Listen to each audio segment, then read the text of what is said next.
Machilipatnam parliamentary నియోజకవర్గంలో TDP Janasena BJP కూటమి అభ్యర్థి బాలశౌరి ప్రచారానికి ప్రజల నుంచి సానుకూల స్పందన లభిస్తుంది. బాలశౌరి ఇంటింటికి తిరుగుతూ సూపర్ 6 పథకాల గురించి ప్రజలకు వివరిస్తున్నారు. తెలుగుదేశం జనసేన బీజేపీ సంకీర్ణ ప్రభుత్వం అధికారంలోకి వస్తే తప్ప రాష్ట్రానికి పరిశ్రమలు వచ్చే పరిస్థితి లేదన్నారు.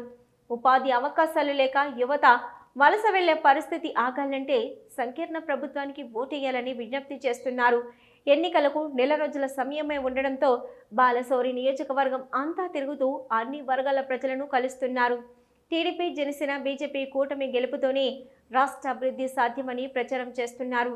నియోజకవర్గంలో ప్రచార సరళిని ప్రజల నాడిని బట్టి చూస్తే ఈసారి ఎన్నికల్లో మచిలీపట్నం నియోజకవర్గం నుంచి బాలశౌరి విజయం ఖాయంగా కనిపిస్తుంది.